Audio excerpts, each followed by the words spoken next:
Hello बच्चों, कैसे हो? आई होप कि आप बहुत अच्छे होंगे और आपकी तैयारी बहुत अच्छी चल रही होगी। आज जो हम डिस्कस करने वाले हैं वो अपना चैप्टर है करंट इलेक्ट्रिसिटी। कौन सा चैप्टर है? Current electricity. और करंट इलेक्ट्रिसिटी में हम ये 5 टॉपिकों पे डिस्कस करने वाले हैं। Current density, current electricity, drift velocity, Ohm's law और रेजिस्टेंस। हम बड़े ही शॉर्ट तरीके से उतना ही पाथ तैयार करेंगे जितने पाथ में हम अपने लक्ष्य तक पहुंच सकते हैं, उतना ही वे हम इसमें जनरेट करेंगे। ठीक है, तो यानी शॉर्ट तरीके से बड़े ही इजी वे में हम इसको समझने वाले हैं। आइए स्टार्ट करते हैं। सबसे पहले हम बात कर लेते हैं करंट की। सबसे पहले किसकी बात करते हैं? करंट की। सबसे पहले बात करते हैं अपन करंट की।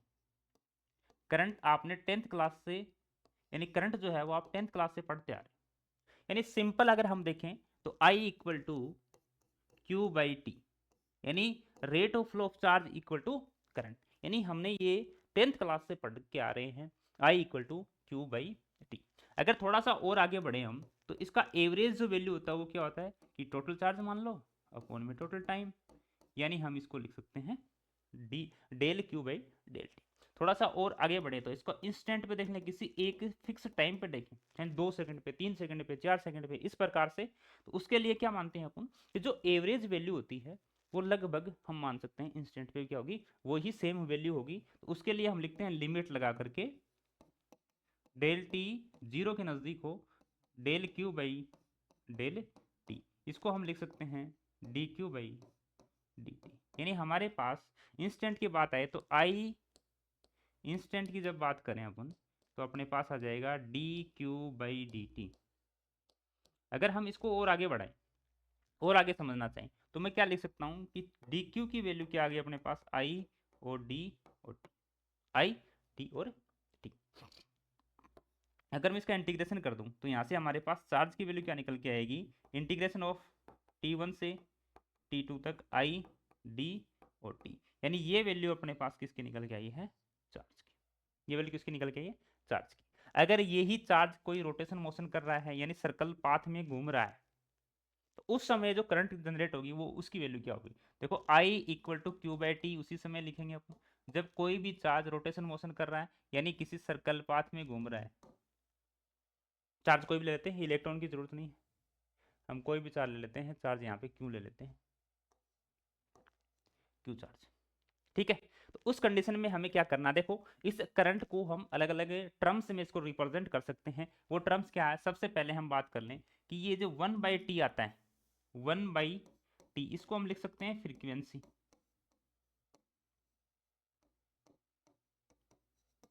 फ्रीक्वेंसी तो यानी आई जो करंट है वो क्या आ जाएगा अपने पास, Q into frequency, charge into frequency. उसके बाद क्या आ जाएगा?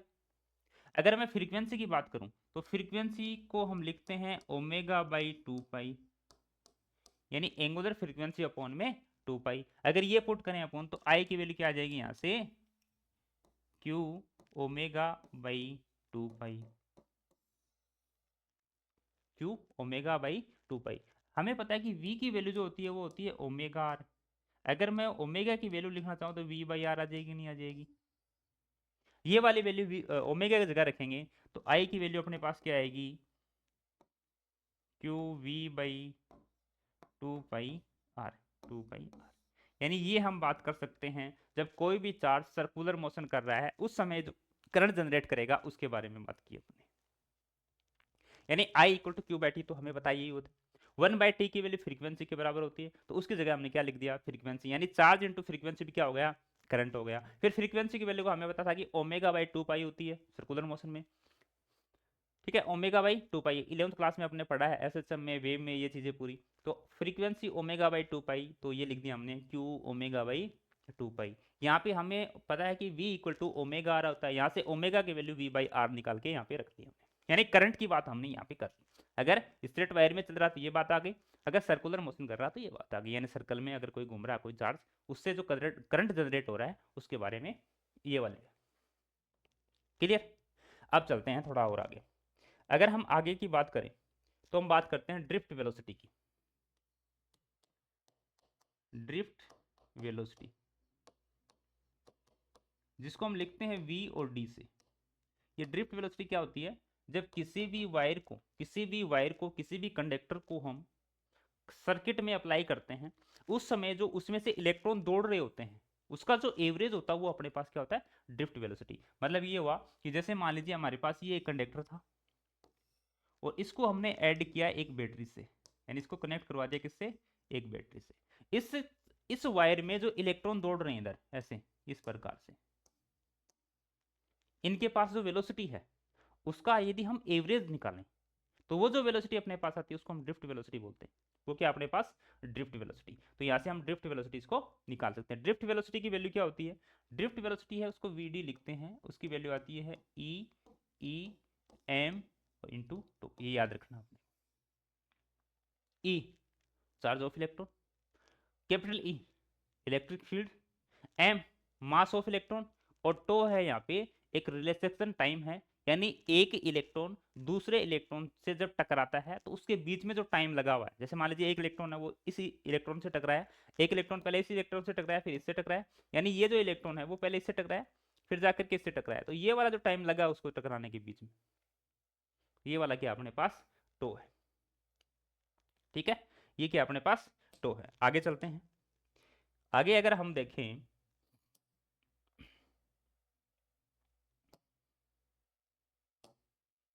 आगे अगर हम देखें तो इसको हम करंट के साथ रिलेट भी कर सकते हैं। करंट के साथ इसका रिलेशन क्या आता है, ड्रिफ्ट वेलोसिटी और करंट में रिलेशन क्या आता है, ड्रिफ्ट वेलोसिटी यानी वीडी में और अपने पास करंट है आई, इन दोनों में रिलेशन क्या आता है,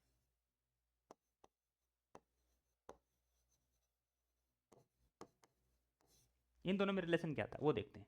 रिलेशन क्या आता है इसमें, आई इक्वल टू, याद रखना आई इक्वल टू एन ई ए और ड्रिफ्ट वेलोसिटी, यानी ड्रिफ्ट वेलोसिटी और करंट में ये रिलेशन होता है, ड्रिफ्ट वेलोसिटी और करंट में ये रिलेशन होता है। थोड़ा ठीक से लिख दूं, ड्रिफ्ट वेलोसिटी और करंट में रिलेशन जो होता है वो क्या होता है अपने पास, आई इक्वल टू एन ई ए और ड्रिफ्ट वेलोसिटी, ये अपने पास एक रिलेशन होता है।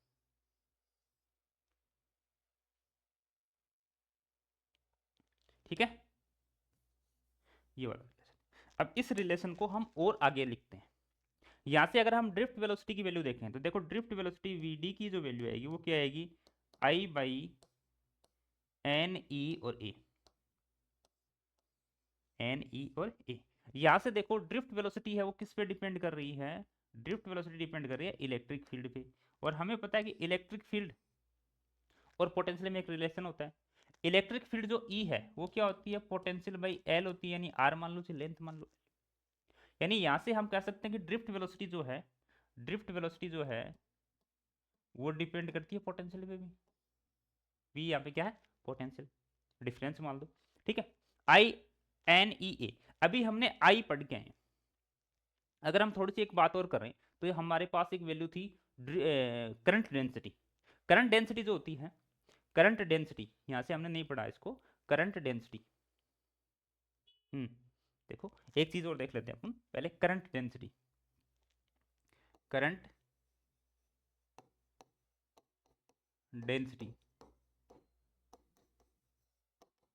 जिसको हम लिखते हैं जे से, करंट डेंसिटी किसे लिखते हैं जे से। तो यहाँ पे जो करंट डेंसिटी है वो क्या होती है, तो जे करंट डेंसिटी वो होगी आई बाई ए। आई बाई ए का मतलब ये हो गया कि पर यूनिट एरिया में से कितना करंट पास हो रहा है, पर यूनिट एरिया में से कितना करंट पास हो रहा है वो उसकी क्या है, डेंसिटी, यानी current density I by A, I by A. अगर इसको हम और सोल्व करना चाहें, मतलब ये हुआ कि ये मान लीजिए हमारे पास एक कंडक्टर है और उसमें से ये करंट पास हो रही है इधर आई, इधर इसका एरिया वेक्टर है।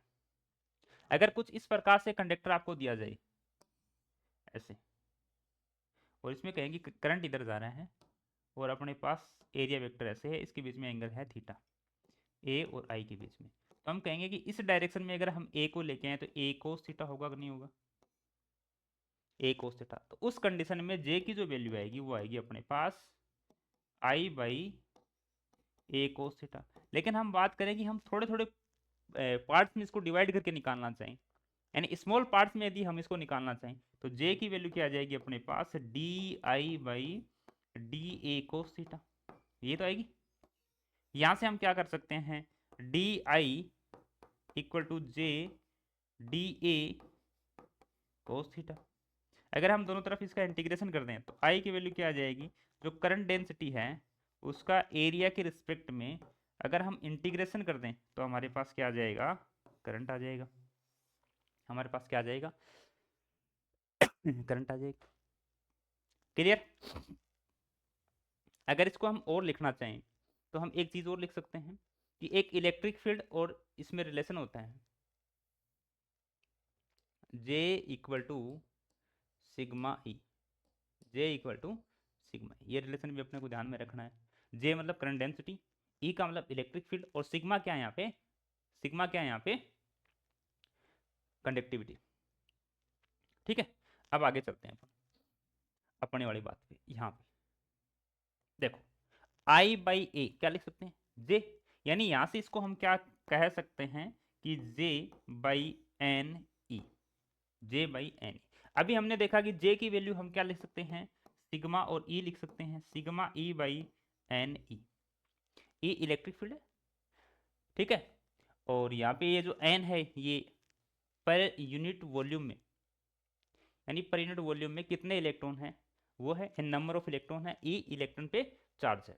अगर हम इसको थोड़ा सा और आगे करें तो हमें पता है कि जो 1/ρ होता है ना उसको हम सिग्मा लिखते हैं, यानी रजिस्टिविटी का उल्टा होता है कंडक्टिविटी, रजिस्टिविटी का उल्टा होता है कंडक्टिविटी। तो यहां से अगर हम इसको लिखना चाहें तो ये लिख सकते हैं कि ड्रिफ्ट वेलोसिटी जो है Vd वो क्या आ जाएगी, सिग्मा की जगह क्या लिख दूं मैं, 1/ρ एन ई, और ये क्या आ गया ऊपर, E को क्या लिखा था अभी हमने, potential difference divide by length. तो potential difference divide by length इसको भी लिख सकते हैं अपन V by rho L N E. ये वाले अपने पास कुछ रिलेशन आ गए। देखो रिलेशन को जोड़ के सीखना है अपने को कि किस प्रकार से हम किस रिलेशन को किस तरीके से निकाल सकते हैं। हमारे पास ड्रिफ्ट वेलोसिटी थी E by M into two, main तो ये थी। अगर हम कैलकुलेट करके निकालेंगे तो हमारे पास ये ड्रिफ्ट वेलोसिटी आती है। इसको जब हम करंट के साथ रिलेट करते हैं तो I equal to N E A V D, मतलब एन नंबर ऑफ इलेक्ट्रॉन है पर यूनिट वॉल्यूम में, E यहाँ पे इलेक्ट्रॉन पे चार्ज है, A यहाँ पे एरिया है क्रॉस सेक्शन एरिया, और VD यहाँ पे ड्रिफ्ट वेलोसिटी है।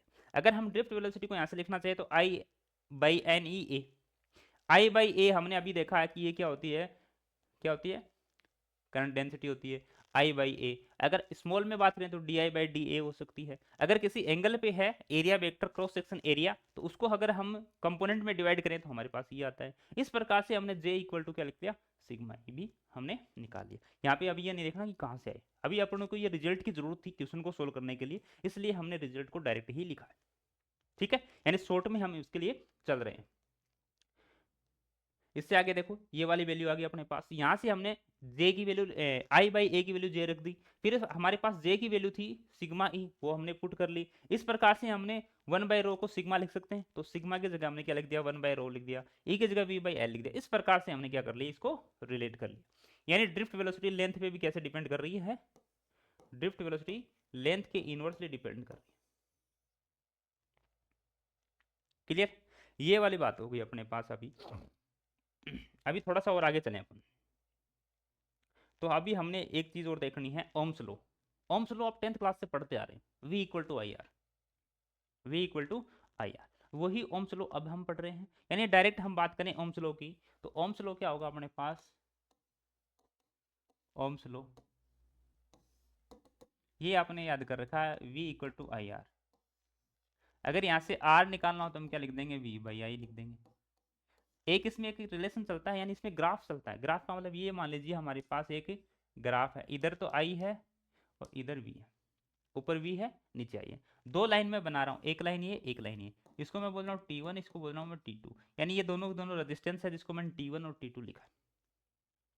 अब अपने को साफ दिख रहा है इसकी स्लोप कम है इसकी स्लोप ज्यादा है। अगर हम बात करें देखो इसमें स्लोप की, तो tan theta equal to V by I, V by इस कंडीशन V बाई आई, यानी हमारे पास यहाँ पे टेन थीटा की वैल्यू क्या आ रही है, टेन थीटा की वैल्यू आ रही है R के बराबर, टेन थीटा की वैल्यू क्या आ रही है, R के बराबर। क्लियर। लेकिन इसका अगर हम ये चेंज कर दें, अब देखो यहाँ पे इसका थीटा कम है T2 वाले का और T1 वाले का थीटा ज्यादा है, इसका मतलब टेन जो है वो जैसे जैसे आगे बढ़ता है, जैसे जैसे उसकी थीटा की वैल्यू बढ़ती है, वैसे वैसे इसकी वैल्यू बढ़ती है, बढ़ती नहीं बढ़ती। जैसे थीटा टेन 30 की वैल्यू कितनी होती है, 1/√3, और 10 60 कितनी होती है, √3, यानी बढ़ रही है वैल्यू। तो इसका मतलब जिसकी एंगल बड़ा है, जिसका स्लोप ज्यादा है, उसका रेजिस्टेंस ज्यादा होगा। तो यहाँ पे T1 का जो रेजिस्टेंस है वो ज्यादा है, और T2 का रेजिस्टेंस क्या है, कम है। क्लियर। लेकिन अगर इस ग्राफ को मैं उल्टा लिख दूं, उल्टा का मतलब है कि ऊपर आई ले लूं और नीचे क्या ले लूं, मैं इधर तो ले लूं V और इधर ले लूं I, यानी इधर तो ले लिया मैंने V और इधर क्या ले लिया I, ये ले लिया V और ये ले लिया I। अब सेम ही ग्राफ मैंने दोबारा बना दिया, ये लो दो, ये T2 है, ये T1। इस कंडीशन में ये वाला एंगल और ये वाला एंगल, यानी अगर हम स्लोप देखें तो यहाँ पे हमारे पास टेन थीटा की जो वैल्यू आ रही है, टेन थीटा वो क्या आ रही है, I/V आ रही है। मतलब यहाँ पे अगर हम टेन थीटा की बात करें तो वो आ रहा 1/R, क्या आ रहा है, 1/R। यानी यहाँ पे जो R की वैल्यू हमारे को डिनोट करके देगा या फिर R की वैल्यू देगा, वो कौन देगा, कोट थीटा देगा। बात पकड़ में आई। जैसे ही हमने V और I की पोजीशन चेंज की, वैसे ही पूरी वैल्यू ही चेंज हो गई। इस तरीके से अपने को इस ग्राफ को भी समझ के रखना है कि किस प्रकार से हम वैल्यू को चेंज करें, तो किस प्रकार से इसको हमें एडजस्ट करना है। क्लियर। डायरेक्ट हम इसमें से यहां से निकाल सकते हैं। ये अपने पास ओम्स लॉ, यहां से हमने रेजिस्टेंस को देखा। अगर थोड़ी सी बात और करें हम रेजिस्टेंस की, तो रेजिस्टेंस में हमारे पास R जो है वो ओम्स लॉ से निकल के आता है V/I। ये रेजिस्टेंस की बात हुई थी अपनी, V/I 10th क्लास से पढ़ते आ रहे हैं। अगर इसको थोड़ा सा और आगे लें तो R जो है रेजिस्टेंस वो डिपेंड करता है L पे, और रेजिस्टेंस डिपेंड करता है 1/A पे। यानी अगर हम बात करें तो रेजिस्टेंस आ गया ρL/A, ऐसा अपन पढ़ते आए। रो यहाँ पे कांस्टेंट ले लिया जो रेजिस्टिविटी है, ठीक है। यहाँ पे R = ρL/A। जैसे जैसे हम लेंथ बढ़ाएंगे वैसे वैसे हमारे पास रेजिस्टेंस बढ़ेगा, जैसे जैसे हम एरिया को बढ़ाएंगे वैसे वैसे रेजिस्टेंस कम होगा। यानी मोटे वायर का रेजिस्टेंस कम, पतले वायर का रेजिस्टेंस ज्यादा होता है। लंबा वायर जो है उसका रेजिस्टेंस ज्यादा, और जो शॉर्ट वायर होगा उसका रेजिस्टेंस क्या होगा, कम होगा। क्लियर।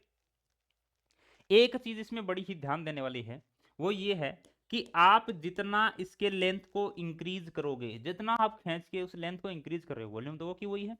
अगर लेंथ को आप इंक्रीज कर रहे हो, उस कंडीशन में जितना लेंथ को आप बढ़ा रहे हो, जितना मल्टीपल लेंथ को बढ़ा रहे हो, उतना ही मल्टीपल एरिया कम हो जाएगा। फिर से सुनो, जितना मल्टीपल आप लेंथ को बढ़ा रहे हो, मान लीजिए आपने किसी वायर की लेंथ को खींच करके 10% इंक्रीज कर दी, तो उसका एरिया स्वतः ही 10% डिक्रीज हो जाएगा। ये अपने को लेके चलना है क्वेश्चन को सोल्व करते समय। यानी एरिया को आपने या लेंथ को आपने इंक्रीज किया तो एरिया स्वतः ही डिक्रीज हो जाएगा। क्लियर। क्योंकि R कांस्टेंट इसको रखना है, ठीक है।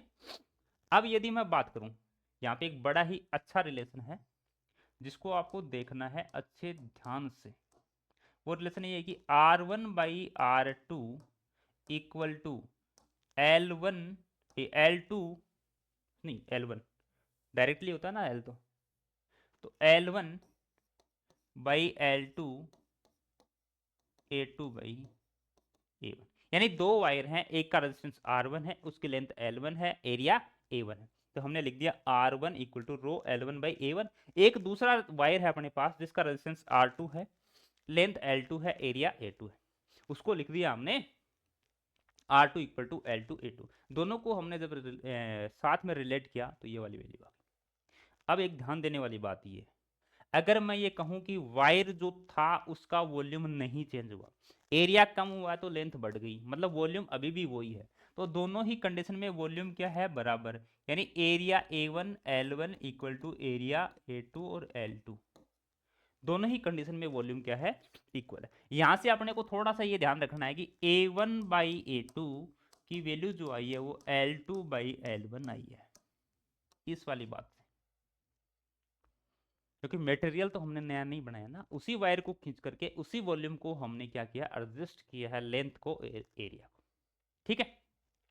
यहां से अगर आप A1/A2 की वैल्यू यहां रख दोगे तो रेजिस्टेंस की वैल्यू क्या आ जाएगी, देखो R1/R2, अब यहाँ पे A2/A1 मतलब L1/L2 का स्क्वायर। ये भी ध्यान रखना है, सीधा डायरेक्ट यहां से क्वेश्चन बनता है, और इसको इजी वे में आप सोल्व कर सकते हो जब आपको ये बात आती है। उसके बाद अगर मैं इसको एरिया की टर्म में लिखना चाहूं तो R1/R2 इक्वल टू एरिया की टर्म में देखो L1/L2 यानी A2/A1, तो A2/A1 का स्क्वायर।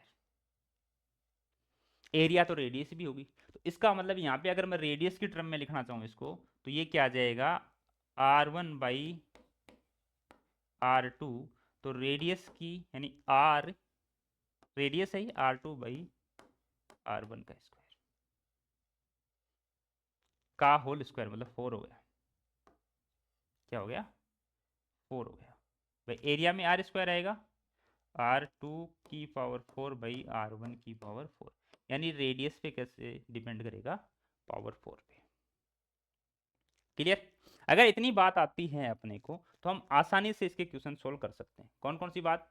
यानी हमारे को ये आता है करंट को किस प्रकार से एडजस्ट करना है, किस किस टर्म में अपने को लिखना है, आराम से हम क्वेश्चनों को सोल्व कर पाएंगे, ये चीज आती है। दूसरी बात, अगर हमें इस प्रकार से ये वाली टर्म भी ही डिनोट करनी आती है डेंसिटी के बारे में। तीसरी, अपने को ड्रिफ्ट वेलोसिटी किन किन टर्म में हम कैसे कैसे रिप्रेजेंट कर सकते हैं वो आता है। और चौथी बात अपने पास है कि हम रेजिस्टेंस की बारे में किस प्रकार से पोटेंशियल डिफरेंस और करंट में रिलेशन बनाते हुए रेजिस्टेंस का पता कर सकते हैं कौन बड़ा है कौन छोटा है। और चौथी बात ये थी अपने पास, अगर ये चीज़ें अपने को आती हैं, अच्छे से अपने सीखी हैं, एकदम शॉर्ट में इन चीज़ों को हमने कलेक्ट किया, अगर ये चीज़ आप ध्यान से पढ़ लेते हो तो यहाँ से क्वेश्चन कोई भी अपने का अपना गलत नहीं होगा। जैसे अभी हम करते हैं कुछ क्वेश्चनों को ट्राई करते हैं। जैसे पहला क्वेश्चन है, पहला तो देखते ही हो जाना चाहिए, पहला क्वेश्चन जो है वो तो देखते ही हो जाना चाहिए।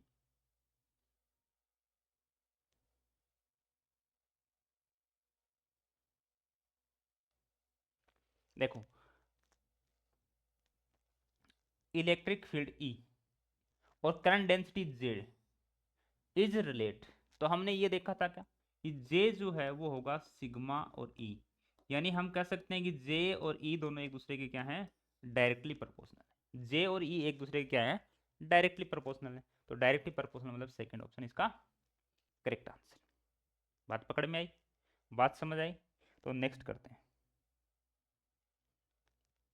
The current following through a wire depends on time as I की वैल्यू अपने को दे रखी है 3t² + 2t + 5।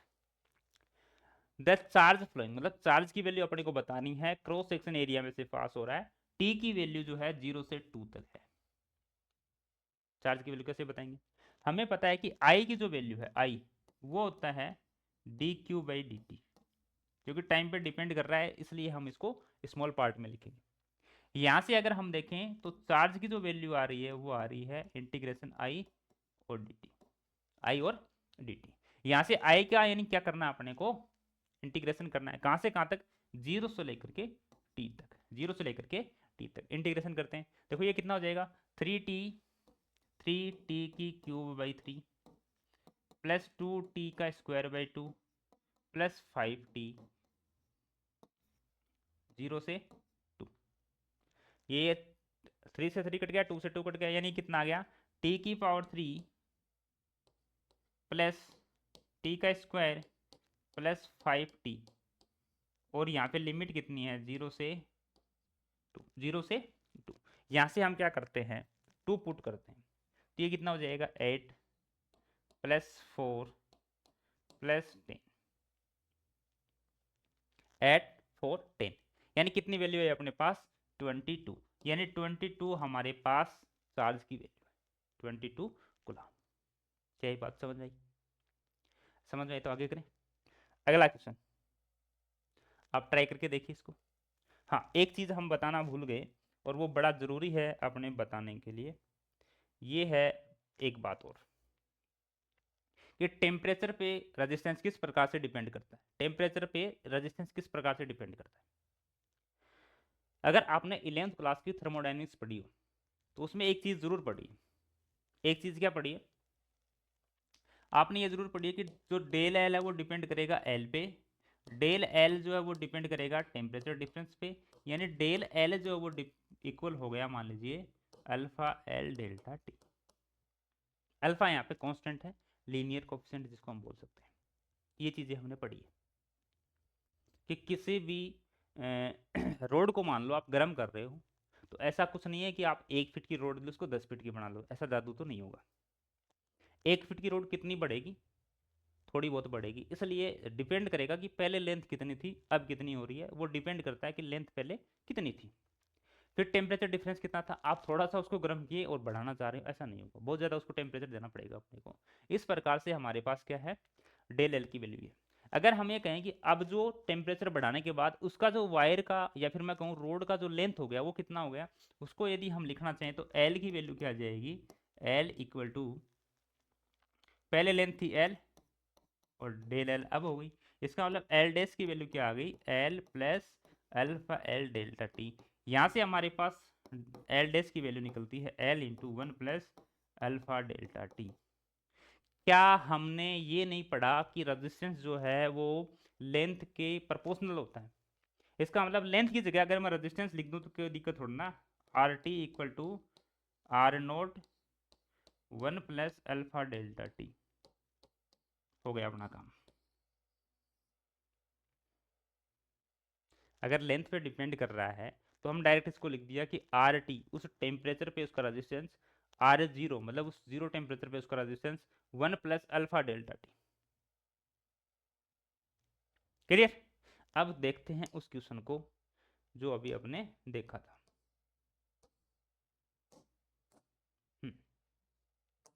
देखिए,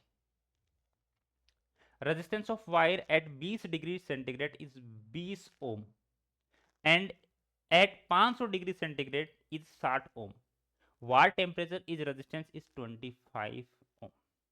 यानी किस टेम्परेचर पे इसका रेजिस्टेंस 25 ओम होगा। यानी हम यहाँ पे देखें तो रेजिस्टेंस हमारे पास आएगा R T equal to R naught 1 plus alpha delta T, ये था ना। वैल्यू रखते हैं, देखो सबसे पहले हम बात कर लेते हैं कि इसका जो टेम्परेचर था आर नोट वो जीरो पे था, यानी जो आर नोट जो रेजिस्टेंस था वो जीरो टेम्परेचर पे था, इनिशियल जो रेजिस्टेंस था वो। अब ये कह रहा है resistance of the wire is 20 degree centigrade is 20, मतलब 20 डिग्री सेंटीग्रेड पे इसका रेजिस्टेंस है 20। पहले कितना था, आर नोट था 1 प्लस अल्फा और मल्टीप्लाई 20, क्योंकि 20 माइनस जीरो 20, पहली बात हो गई। दूसरी बात, दूसरा क्या करा, 500 डिग्री पे इसका कितना हो रहा है, 60 हो रहा है, मतलब कितना हो रहा है, 60 हो रहा है, कितने डिग्री पे, 500 डिग्री पे। पहले आर नोट था 1 प्लस 500 अल्फा, यहाँ से देखो इन दोनों को कट करो, ये एक जीरो से एक जीरो, यानी 1/3 equal to 1 plus 20 alpha by 1 plus 500 alpha. यहाँ से हम अल्फा की वैल्यू निकाल लेंगे, अल्फा की वैल्यू इसमें पुट कर लेंगे और नया टेम्परेचर जो है वो हम निकाल सकते हैं आसानी से। अब देखो यहाँ से इसको क्रॉस मल्टीप्लाई करें तो ये आएगा 1 plus 500 alpha, 1 plus 500 alpha equal to 3 plus 60 alpha. तो ये इधर जाएगा, ये आ गया 440 अल्फा इक्वल टू 2, यानी ये आ गया 220 अल्फा इक्वल टू 1। अल्फा की वैल्यू आ गई 1/220, अल्फा निकाल लिया। अल्फा को यहाँ पे वापस यूज कर देंगे, यानी जैसे आर टी मान लेते हैं कितने, फर्स्ट ले लेते हैं 20 equal to R naught into 1 plus 1/220 multiply 20। एक रेजिस्टेंस तो हमें लेना ही पड़ेगा ना, वरना तो रिलेट कैसे करेंगे। और दूसरा अपने पास कितना है, 25 हो जाना चाहिए, आर नोट तो वही था। अब टेम्परेचर बताना अपने को, यानी 1 प्लस अल्फा की वैल्यू 1/220 मल्टीप्लाई, अब टेम्परेचर हमने मान लिया डेल्टा टी। ठीक है, आर नोट से आर नोट कट गया, ये कितना हो गया 4/5 equal to 4/5 equal to 1 plus 1/11। ये सिर्फ काट दिया हमने, चलो नहीं काटते हैं, आगे अपन क्या है इजी वे में इसको सोल्व कर पाएंगे, काटते नहीं। 4/5 इक्वल टू 1 + 20/220 अपॉन, ये हो जाएगा। चलो इसका एलसीएम भी ले लेता हूँ मैं साथ ही, क्योंकि बड़ी कैलकुलेशन ना करें इसको। इसका एलसीएम लेंगे तो देखो 220 + 20/220 अपॉन, इसकी लेंगे तो क्या आएगा 220 + ΔT/220, ये दोनों कट गए। ठीक है, तो ये वैल्यू क्या आएगी अपने पास इधर, ये वैल्यू आएगी 4/5, दिख रहा है क्या 4/5, हाँ दिख रहा है 4/5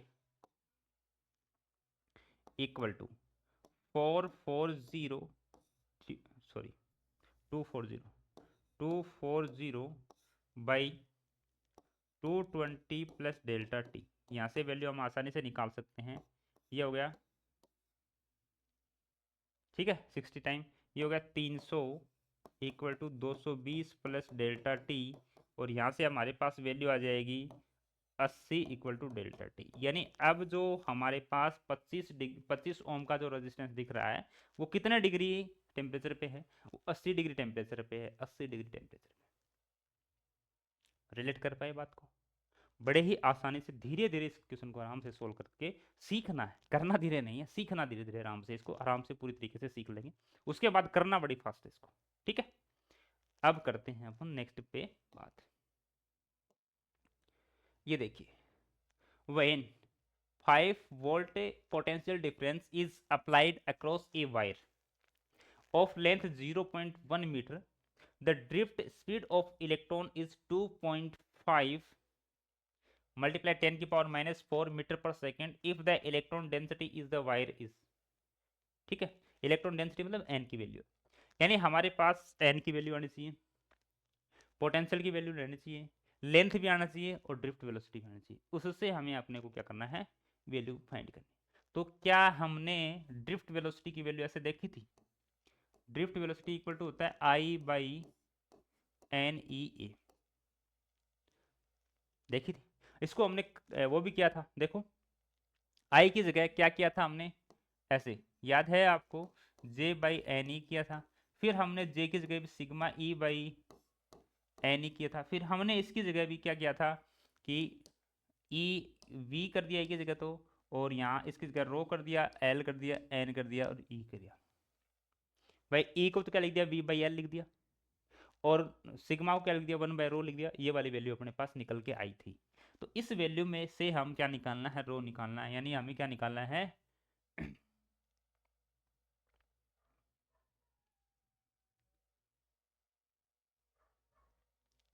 अच्छा, इसने दिया नहीं, हमारे को निकालना है रेजिस्टिविटी, यानी ओम मीटर है रेजिस्टिविटी के लिए। तो यहाँ से देखो रो की वैल्यू क्या आ जाएगी अपने पास, रो इक्वल टू V/LNE और V और D, ये वैल्यू रख दो सबकी। पोटेंशियल कितना है 5 डिवाइड बाई L की वैल्यू कितनी है 0.1, यानी ये 50/1 लिख देता हूँ। N की वैल्यू कितनी है 8 मल्टीप्लाई 10 की पावर 8 मल्टीप्लाई 10 की पावर 8 मल्टीप्लाई 10 की पावर 28 मल्टीप्लाई, इलेक्ट्रॉन पे चार्ज कितना होता है 1.6 मल्टीप्लाई 10 की पावर -19, और ड्रिफ्ट वेलोसिटी कितनी गिवन है अपने को, चलो 10 की पावर 2.5 10 की पावर -4, ठीक है। चलो इसको सोल्व करते हैं।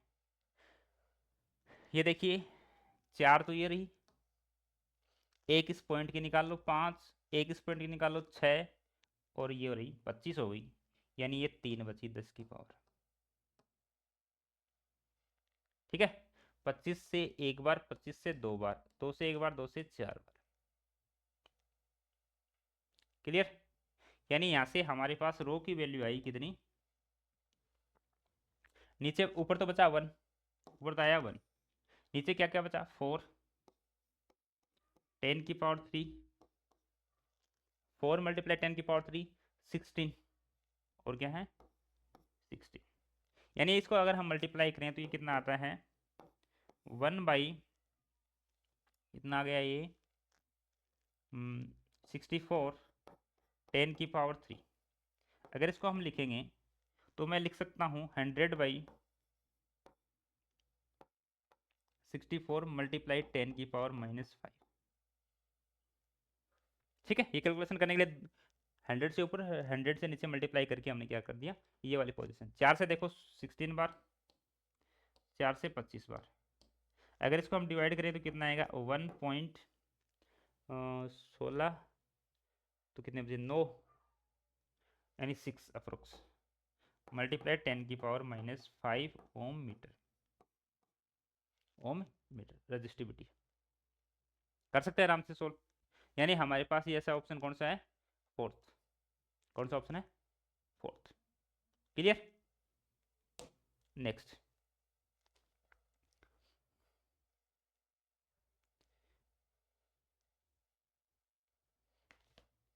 हाँ, a material B has twice the specific resistance of A का डबल है, मतलब हम लिखेंगे रो बी जो इक्वल है टू रो ए के। पहली बात समझ में। दूसरी, a wire made B twice the diameter a wire A, यानी बी का जो डायमीटर मतलब रेजिस्टेंस वो रेडियस ही मान लो आप, रेडियस ऑफ बी है, रेडियस ऑफ बी है वो इक्वल है टू आर ए। ठीक है, then that two wire to have the same resistance, R की वैल्यू क्या है, सेम है, तो L B by L A, ये भी ध्यान रखना रेशियो किसका पूछा है, L B by L A. तो हमें पता है कि अगर रेजिस्टेंस की वैल्यू की बात करें हम तो आर इक्वल टू क्या होता है, rho L by A, rho L by A. अगर दोनों का रेजिस्टेंस सेम है इसका मतलब रो वन यानी rho A L A by R A का square ratio rho B L B upon में आर बी का स्क्वायर।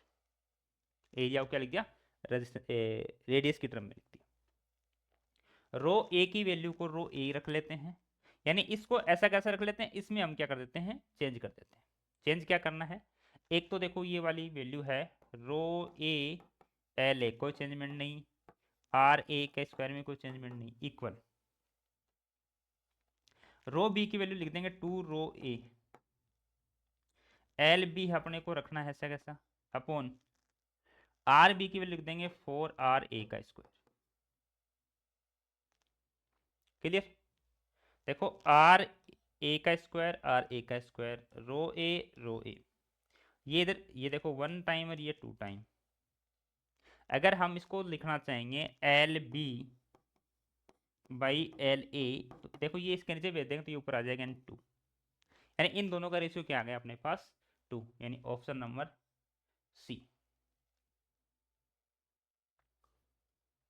कर सकते हैं आसानी से। नेक्स्ट,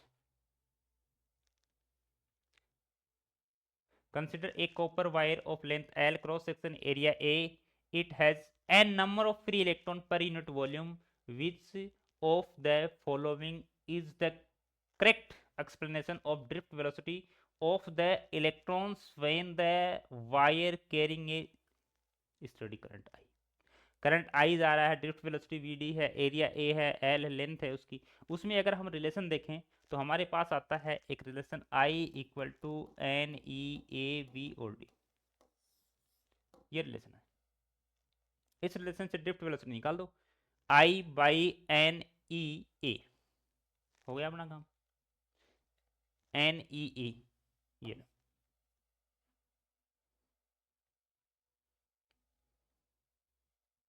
ड्रिफ्ट वेलोसिटी का करेक्ट एक्सप्लेनेशन पूछा है तो हमारे पास एल भी है, एल आ गया, एन ई ए, ये लो। अच्छा ये बात है कि इसमें एल एन ई ए, एल नहीं है, I L E A, third option सही है क्योंकि इसमें एल है, ए चाहिए अपना, देखो N E A, N E A. Clear, आगे बढ़े। देखो next, in the circuit show in below the ammeter and the voltmeter reading are 3 ampere और 6 volt respectively then the value of resistance R is. बड़ा ही ध्यान से आराम से कॉमन सेंस का क्वेश्चन है। अगर आप इसमें रेजिस्टेंस निकालना चाहोगे तो आसानी से निकाल सकते हो। R equal to V by I. V कितना है 6 है बाई 3 है, मतलब 2 ओम आ गया। इस पूरे सर्किट का रेजिस्टेंस 2 ओम है। थोड़ा सा कॉमन सेंस हम लगाएं तो हमें पता चलता है कि अगर इस रेजिस्टेंस के अलावा भी वायर लगा हुआ है तो इस रेजिस्टेंस के अलावा भी वायर का रेजिस्टेंस है, इस रेजिस्टेंस का प्लस इस वायर की रेजिस्टेंस की वैल्यू अपने पास 2 ओम है। बात ध्यान से सुनो कि ये रेजिस्टेंस है आर, इसका जो सर्किट में और वायर लगा हुआ है उसका भी तो कुछ रेजिस्टेंस है। अगर हम पूरे रेजिस्टेंस को देखें तो अपने पास तो 2 ओम रेजिस्टेंस आ रहा है, इसका मतलब ये जो आर है ये 2 ओम से कम है, क्योंकि कुछ ना कुछ इसका रेजिस्टेंस मिला अपने को, यानी आर की जो वैल्यू है वो 2 ओम से कम है। कुछ रेजिस्टेंस हमारे पास वायर का भी है। अब देखो a wire of certain material is, अच्छा, started slowly by 10% its new resistance, specific resistance become. ये कह रहा है कि किसी भी वायर के हमने लेंथ को 10% इंक्रीज किया तो उसका रेजिस्टेंस कितना इंक्रीज होगा या कितना डिक्रीज होगा, क्या चेंजमेंट होगा।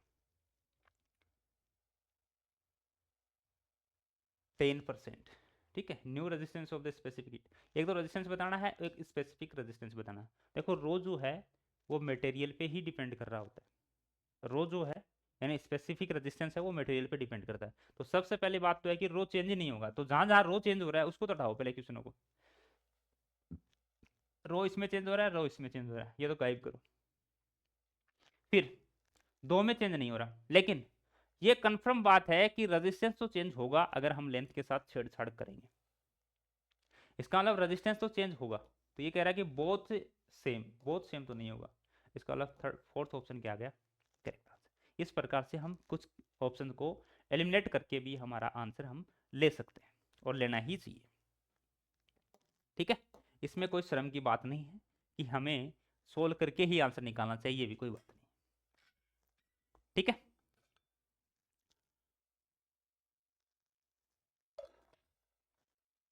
हम्म, आगे। An electric cell of EMF E is connected across a copper wire of diameter D, length L. Drift velocity of electrons in wire is Vd. जब हमारे पास EMF सेल का क्या था, E था, लेंथ L थी, diameter D था, उस समय हमारे पास ड्रिफ्ट वेलोसिटी क्या थी, Vd. The length of the wire is change to 2L. Length को हमने चेंज करके 2L कर दिया। New drift velocity of electron will be copper wire. अब ड्रिफ्ट वेलोसिटी और लेंथ में एक रिलेशन हमने निकाला था, थोड़ा सा आपको याद आ रहा हो तो E बाई रो, ये पोटेंशियल डिफरेंस है E, यहाँ पे इलेक्ट्रिक फील्ड मत मान लेना इसको, V रो L N E, ऐसा कुछ रिलेशन निकाला था। Number of electron per unit volume same रहेगा, चार्ज ऑफ इलेक्ट्रॉन सेम रहेगा। अब ये कह रहा है कि कॉपर का ही वायर था, इसका मतलब रो भी क्या है, सेम है। और ये सेल भी क्या लगा रखा है इसने, E कांस्टेंट, यानी यहाँ पे V कांस्टेंट हो गया, रो कांस्टेंट हो गया, ये वाली वैल्यू कांस्टेंट हो गई, यानी ड्रिफ्ट वेलोसिटी किस पे डिपेंड कर रही है, 1/L पे। बड़ा ही इजी वे में आप इसको हम सोल्व कर सकते हैं। मतलब पहले ड्रिफ्ट वेलोसिटी थी Vd उस समय, अब नई ड्रिफ्ट वेलोसिटी होगी I Vd डैश। पहले इसका लेंथ थी वो थी L, अब हो गई 2L, L से L कट गया तो यहाँ से ड्रिफ्ट वेलोसिटी आ गई Vd डैश इक्वल टू पहले वाले की हाफ। ये दो इधर भेज देंगे, ये इधर भेज देंगे, तो अपने पास वैल्यू आ गई फर्स्ट वाले की हाफ आ गई। मतलब पहले जो ड्रिफ्ट वेलोसिटी थी Vd उसका कितना आ गया, 1/2 multiply. Clear. Next, N S close circuit the current I at instant at a time given by, अपने को करंट की वैल्यू दे रखी है और अपने को बताना है कि नंबर ऑफ इलेक्ट्रॉन कितने फ्लो हुए 50 सेकंड में, 50 सेकंड में कितने इलेक्ट्रॉन फ्लो करती है। तो देखो सबसे पहले तो चार्ज देख लेते हैं इसका, और चार्ज देखने का बड़ा ही इजी वे है कि हम क्या करते हैं, इसका इंटीग्रेशन कर दें, ठीक है, 0 से 50 तक, यानी Q की वैल्यू अपने पास आ जाएगी यहाँ से 40 माइनस 0.08t²/2, ये हमने क्या कर दिया, इसका इंटीग्रेशन कर दिया 0 से 50। देखो क्यू की जो वैल्यू है यहाँ से 4t माइनस ये काट दिया 0.04t², वैल्यू रखो 50, ये लो माइनस 50, इसमें वैल्यू रखेंगे तो 2 आ जाएगा। 50 देखो 0.04 मल्टीप्लाई 50 का स्क्वायर कितना हो जाएगा, 2500। तो देखो 2 0 2 पॉइंट खा गए, इसका वाला इधर तो बच गया 200, ये तो आ गया 200 मल्टीपल, इधर आ गया 100, तो आंसर कितना आ गया, 100 ओम आ गया अपने पास, सॉरी 100 गुलाम आ गया। इतना चार्ज है, लेकिन हमें से तो पूछा क्या है, इलेक्ट्रॉन का नंबर ऑफ इलेक्ट्रॉन, तो हमें पता है कि Q equal to N E होता है। तो यहाँ पे अगर हम चार्ज में इलेक्ट्रॉन के चार्ज का डिवाइड कर दें 1.6 10⁻⁻19, तो कितना आ जाएगा, देखो ये 20 हो जाएगा, एक पॉइंट यहाँ से हटाते ही, यानी क्या हो गया 25/4 मल्टीप्लाई 10⁻20, इसका डिवाइड करेंगे तो आ जाएगा 5 टाइम, तो चला जाएगा 6 टाइम नहीं चला जाता क्या, हाँ 6 टाइम चला जाएगा, 24 एक बचा 25, यानी 6.25 10⁻20। क्लियर, आगे बढ़े नेक्स्ट। हाँ ये क्वेश्चन तो मैं आपके लिए छोड़ देता हूँ, क्योंकि ऐसा क्वेश्चन हमने एक बार कर लिया है। ये कह रहा है कि resistance of the bulb filament is some at a temperature of 100 degree, 100 degree पे सोम है, कोफिशिएंट अपने को गिवन है, तो अपने को निकालना है कि 200 ओम कब कितना टेम्परेचर पे होगा। ठीक है, ये मैं आपके लिए छोड़ता हूँ, क्योंकि ऐसा क्वेश्चन हमने कर लिया। A wire of resistance R is n fold to make a new uniform wire, the resistance of new wire,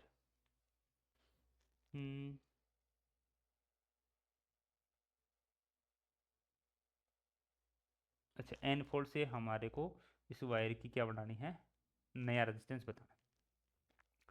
तो देखिए इसका आर की वैल्यू है अपने पास, ऐसे ही हमने n रेजिस्टेंस बनाए हैं, तो नया जो रेजिस्टेंस आएगा उसकी वैल्यू बतानी है। क्या आएगी इसकी वैल्यू,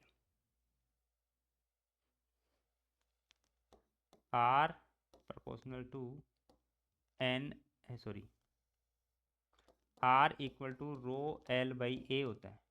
अगर हमने आर डेज की बात करें तो रो एल को हमने एन टाइम किया, एन टाइम खींच लिया उसको, तो एरिया एन टाइम कम हो जाएगा, मतलब एरिया 1/n हो जाएगा, यानी यहाँ पे आर डेज की वैल्यू आ जाएगी rho L by A N square, यानी पहले वाले का कितना आ जाएगा, आर डेज आ जाएगा एन स्क्वायर, क्योंकि एल को जितना आप चेंज कर रहे हो, बढ़ा रहे हो, तो ए उतना ही क्या हो जाएगा, कम हो जाएगा, यानी option B is correct answer. Clear, आगे चलें नेक्स्ट, थोड़ी स्पीड बढ़ाते हैं। If the ratio of the O ratio of the current से ड्रिफ्ट वेलोसिटी की वैल्यू पूछी। देखो इलेक्ट्रॉन जो है, नंबर ऑफ इलेक्ट्रॉन जो है उसका रेशियो दे रखा अपने को, और अपने को दे रखा है करंट का रेशियो, और अपने से पूछा गया है कि ड्रिफ्ट वेलोसिटी का रेशियो बताना है इसमें। एन की वैल्यू का है, तो अपने पास ड्रिफ्ट वेलोसिटी में देखो I equal to N E A V D, तो यहाँ से अगर हम ड्रिफ्ट वेलोसिटी को लिखें तो करंट के साथ, यानी I by N proportional to V D कर दूँ मैं एक बार के लिए,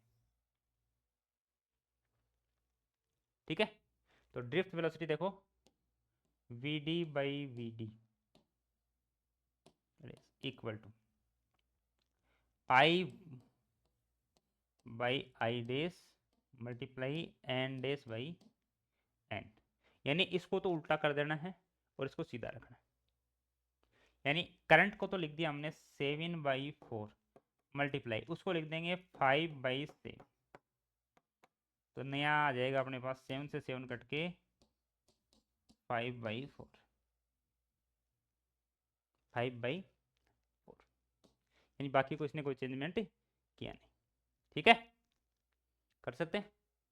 next, the drift velocity of the electrons in A copper wire, length है इसकी 2 मीटर और पोटेंशियल डिफरेंस है ये वाला। ठीक है, और वेलोसिटी जो है ड्रिफ्ट वेलोसिटी वो ये है, तो मोबिलिटी बतानी। एक चीज हम और देखें कि यहाँ पे देखो ड्रिफ्ट वेलोसिटी को हमने इसके प्रोपोर्शनल में लिखा था, ए इलेक्ट्रिक फील्ड के। अगर मैं यहाँ से कहूँ कि ड्रिफ्ट वेलोसिटी जो है वो इक्वल हो जाए म्यू ई के, तो यहाँ पे जो म्यू है ये है मोबिलिटी, और ये आ जाएगा अपने पास ड्रिफ्ट वेलोसिटी बाई ई, ये है mobility.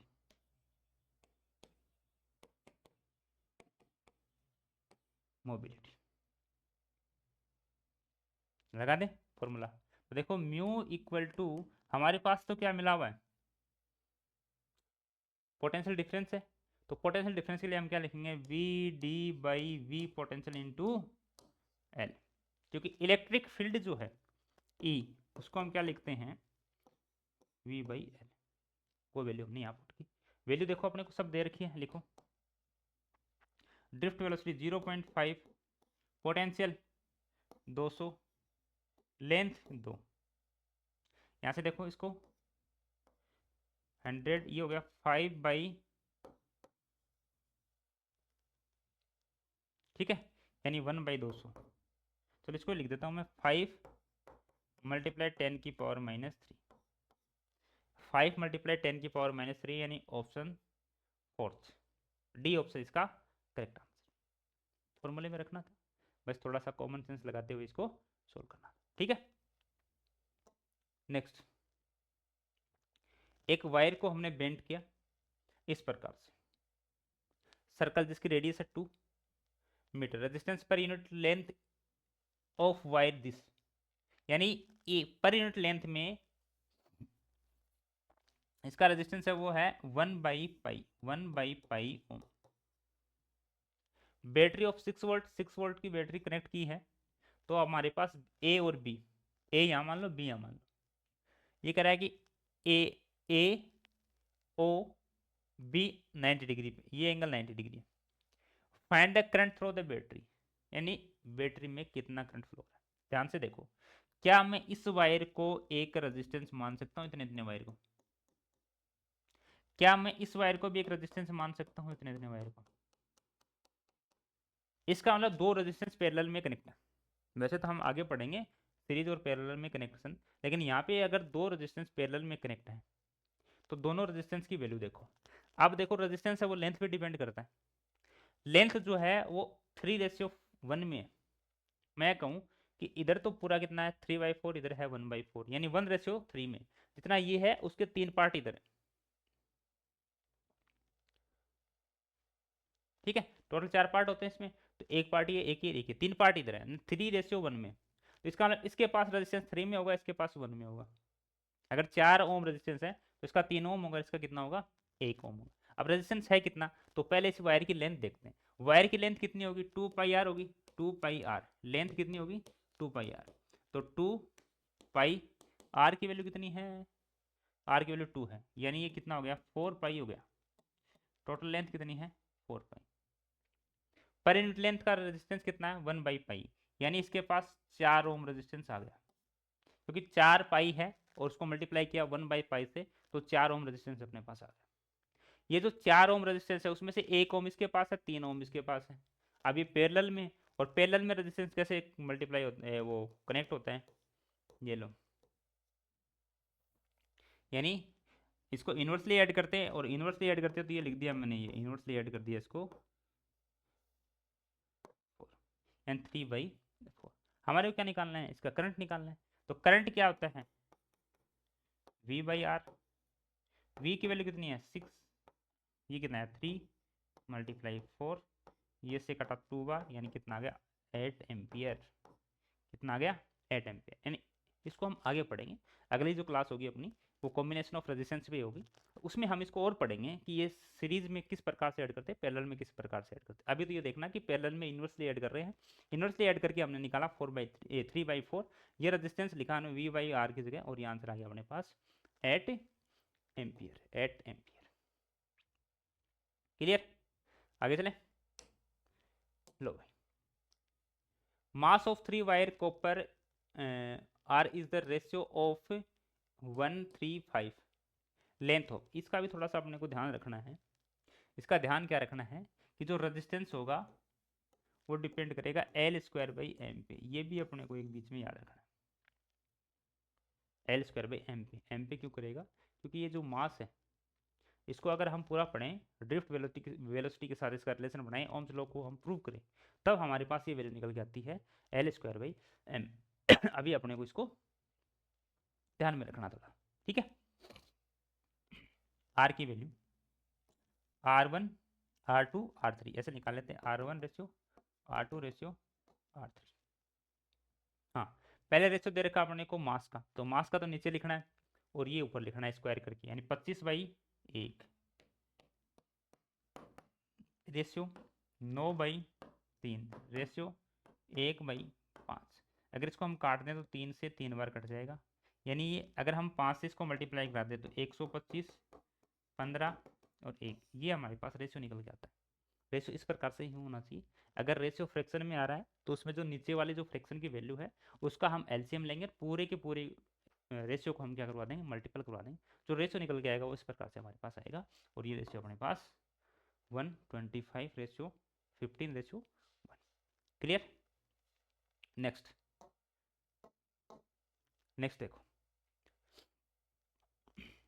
The number of free electron 100 mm of ordinary copper wire is this. Average drift velocity of electron is this. Current flow, current कितना फ्लो होगा, ठीक है। अभी चेक करते हैं इसको। करंट फ्लो के लिए अपने पास नंबर ऑफ फ्री इलेक्ट्रॉन है, ड्रिफ्ट वेलोसिटी है, करंट निकालना है, यानी हमारे पास I = NEAV और D दे रखा है, NEAV और D। देखो N की वैल्यू अपने को बता रखा है कि पर यूनिट पर mm में, मतलब लेंथ में बता रखा है, वॉल्यूम में नहीं बताया। तो वॉल्यूम में अगर लिखना चाहे तो L × A से A कट जाएगा, मतलब ये आ जाएगा N की वैल्यू आ जाएगी 2 × 10⁻21/100 इंटू A मल्टीप्लाई EA, और ड्रिफ्ट वेलोसिटी कितनी है 0.25 mm, मतलब 10⁻³ ये एरिया से एरिया कट जाएगा। अब बाकी वैल्यू है उसको हम सोल्व करते हैं। 2 × 10⁻19 मल्टीप्लाई 1.6 × 10⁻19 मल्टीप्लाई 25 × 10⁻⁻5, ये तो इससे कट गया, ठीक है। ये इसके साथ 50 हो गया, इसके साथ कितना हो गया 50 हो गया, 50 मल्टीप्लाई 1.6 × 10⁻⁻5। तो ये भी mm में था ना, तो फिर mm को चेंज नहीं करेंगे अपन, फिर नहीं करना, ये भी mm में थी लेंथ तो कट गई mm से, ये चेंज नहीं करना, यानी इसका ये बस केवल और केवल 10⁻⁻2 रखना है, यानी ये रखना अपने को। ये कितना हो जाएगा 80 हो जाएगा, 80 मल्टीप्लाई 10⁻⁻2, यानी ये वैल्यू आ जाएगी 0.8 एम्पियर, 0.8 एम्पियर। यूनिट का बड़ा ध्यान रखना है कि जैसे ये mm में थी तो इसको चेंज करने की जरूरत नहीं थी, mm में mm से mm कट जाता तो इसको हम चेंज नहीं करेंगे। आंसर आ गया अपने पास 0.8 ampere. Fourth option is correct answer. Clear, इतनी बात समझ में आई। चलो नेक्स्ट बात करते हैं। ये देखिए, the resistance of wire 10 ohm, its length is increase 10% by, अच्छा, stretching, the new resistance will now. अगर लेंथ को चेंज किया तो एरिया भी चेंज होगा, ये बात आपके माइंड में पक्की ऐड हो जानी चाहिए। जैसे ही एरिया लेंथ को चेंज करोगे तो एरिया चेंज होगा, एरिया को चेंज करोगे तो लेंथ चेंज होगी, कन्फर्म। क्योंकि वॉल्यूम क्या रखना है, सेम रखना उसी वायर का। तो देखो R equal to rho L by A, पहले ये था, ठीक है। अगर हम नया रेजिस्टेंस की बात करें तो नया रेजिस्टेंस क्या आएगा, रो तो वो को एल लेंथ को 10% इंक्रीज किया। खुद का खुद नंबर हमेशा क्या होता है, 100% होता है। इसका मतलब अगर 100% से आगे इसको लेके जाएंगे तो 110/100 एल, पहले 100 थी अब क्या होगी 110। अपॉन एरिया पहले कितना था 100 था, अब कितना हो गया 90, क्योंकि एरिया क्या होगा, लेंथ बढ़ेगी तो एरिया कम होगा, एरिया बढ़ेगा तो लेंथ कम होगा, ठीक है। ये 100 से 100 कट गए, 10 से 10 कट गया, तो हमारे पास आर डेस की वैल्यू आएगी रो मल्टीप्लाई 11L/9A। यानी पहले वाला जो रेजिस्टेंस था वो कितना था 10 मल्टीप्लाई 11/9। अगर इसको अप्रोक्स अप्रोक्स काटें तो 11 से बड़ा आएगा, 12 से कम आएगा, लेकिन हम ये मान के चल रहे हैं कि इसको 110/9 करेंगे तो आ जाएगा 1 9 2 बच गया, 9 दूनी 18, अप्रोक्स अप्रोक्स 12 डी में 108 होता है, नहीं 12 के आसपास आएगा, 12 से बड़ा तो नहीं है, 12 से बड़ा नहीं है, तो 12 हमने मान लिया रेजिस्टेंस। कर सकते हैं आराम से, यानी बड़े ही इजी वे में इसको हमें सोल्व करना है। The resistance of wire R, the length of the wire is double then the stress, then new resistance will be. देखो लेंथ को हमने डबल किया तो एरिया हाफ हो जाएगा, लेंथ को जैसे ही हमने डबल किया, मतलब पहले रेजिस्टेंस था R equal to rho L by A, तो अब रेजिस्टेंस हो जाएगा अपने पास रो 2L, डबल किया तो एरिया हाफ हो जाएगा, हाफ भी कितना जाएगा ऊपर आ जाएगा, तो यानी पहले वाले का कितना हो जाएगा 4 मल्टीपल हो जाएगा, यानी आर डेस की वैल्यू कितनी हो जाएगी 4R हो जाएगी, आर डेस की वैल्यू कितनी हो जाएगी 4R। क्लियर, आर डेस की वैल्यू कितनी हो जाएगी 4R। Next, the length of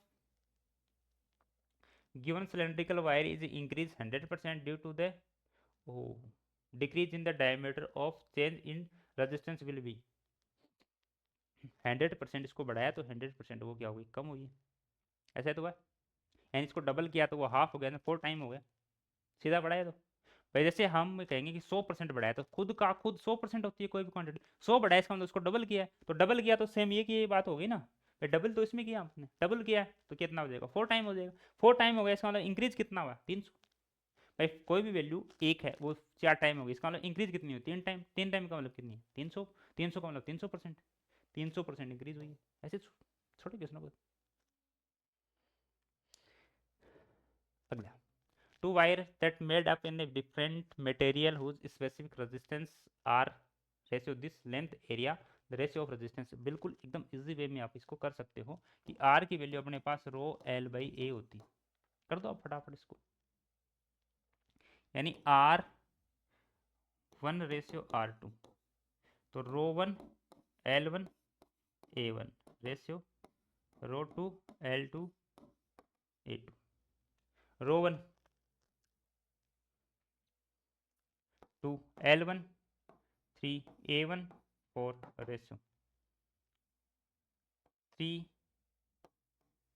4 5, जो कटने वाला उसको काट दो, देखो 3 से 3 कट गया, ये 2 से 2R कट गया, ये इधर का नहीं इधर 5:8, 5:8, ठीक है। इतनी स्पीड तो होगी, बना लो ना। अच्छा ये तो एकदम इजी है, इसको आराम से कर सकते हो। ये वो बात आ गई इसमें आपको एक सर्कल में घूम रहा है, रेडियस उसकी ये है, फ्रीक्वेंसी ये है, और अपने पास इक्विवेलेंट करंट बताना है अप्रोक्सीमेट। तो करंट की वैल्यू हमने क्या निकाली थी, I इक्वल टू Q/T, और जिसको हमने लिखा था Q इंटू फ्रीक्वेंसी। अब चार्ज तो कितना है, अब इलेक्ट्रॉन दौड़ रहा है तो 1.6 मल्टीप्लाई 10⁻⁻90 कूलम, ये तो चार्ज होगा, इलेक्ट्रॉन भाग रहा है, और कितनी फ्रीक्वेंसी से भाग रहा है, रिवोल्यूशन पर सेकंड, ये इसकी फ्रीक्वेंसी होती है, ये कितना है मल्टीप्लाई 6.8 मल्टीप्लाई 10⁻15, ठीक है। अगर इसको हम सोल्व करें 15 तो 10⁻⁴, यानी आई की वैल्यू आ गई अपने पास 1.6 मल्टीप्लाई 6.8 मल्टीप्लाई 10 की पावर -4। अगर इसको हम अप्रोक्स करें तो अप्रोक्स क्या, इसको पूरा ही कर देता हूँ मैं। 68 और ये 16, 48 4 36 4 40 8 6 8 8 10, यानी जीरो कितनी थी, 2 की थी, तो 10.8 मल्टीप्लाई 10 की पावर -4। 10 में कोई वैल्यू दिख नहीं रही तो इसको लिख दिया 1.08 मल्टीप्लाई 10 की पावर -3 -3 -3 -3 -3, तो यानी 1.1 इसको मान सकते हो, ठीक है। 0.8 1.1 अप्रोक्स वैल्यू ले सकते हो। ये लो भाई, ये लास्ट क्वेश्चन है अपना, आज का लास्ट क्वेश्चन। आज हमने बहुत से क्वेश्चन किए और इस क्वेश्चन को, लास्ट वाले क्वेश्चन को आपके लिए छोड़ते हैं क्योंकि ये बड़ा ही इजी, और ऐसे हमने बहुत सारे बता दिए कि देखो 2 वायर है, ए और बी, सेम मटेरियल मतलब रो सेम है, सेम मास है मतलब उसका मास भी सेम है, रेडियस इसकी आर और 2r है। If the resistance of wire A है, उसकी वैल्यू है, तो दूसरे की वैल्यू बतानी है अपने, कर सकते हो ना। अभी हमने बात की थी रेजिस्टेंस जो होता है उसका कितना मल्टीपल करना है आपको, उसकी 4 टाइम करना है, यानी 16 को मल्टीप्लाई कर दोगे उससे तो आंसर आ जाएगा अपने पास 544। कितनी जल्दी कर दिया, जल्दी इसलिए कर दिया, ये कितने टाइम हो गया 16, तो 6 और 4 को मल्टीप्लाई 24, 24 में लास्ट में 4 किसी का नहीं दिख रहा था, लास्ट में 4 इसका एक का दिख रहा था, इसलिए मैंने क्या कर दिया, इसको डायरेक्ट टिक टिक कर दिया। कुछ समझ में आया क्या? देखो रेजिस्टेंस जो होता है वो डिपेंड करता है आर की पावर 4 पे, इन्वर्सली करता है वैसे। तो ये देखो ए बाई बी रेजिस्टेंस है आई, तो इसको मैं ऐसे लिख देता हूँ R A by R B equal to R B by R A की power 4, R B by R A की पावर 4। तो देखो आर ए की वैल्यू है अपने पास 34, आर बी की वैल्यू आर मान लेते हैं, equal to R by 2r की पावर 4, यानी ये आ गया 34 by R equal to 1/16। Multiply करेंगे तो r इक्वल टू 16 मल्टीप्लाई 34, मैंने इसको पकड़ा था 4 और 6 को मल्टीप्लाई किया 4 आएगा, तो 4 इसमें किसी में नहीं दिख रहा था, केवल एक में दिख रहा था, मैंने इसको टिक कर दिया, ठीक है। तो आज के लिए इतना ही, मिलते हैं नेक्स्ट क्लास में। आज जो है वो हमने पढ़ा ये drift velocity, current density, Ohm's law, resistance, Ohm's resistance जो उसका टेम्परेचर पे जो डिपेंडेंसी वो भी देख ली। नेक्स्ट क्लास में हम पढ़ेंगे combination of resistance, next class में क्या पढ़ेंगे, कॉम्बिनेशन ऑफ रेजिस्टेंस। तब तक के लिए tata bye bye, thank you.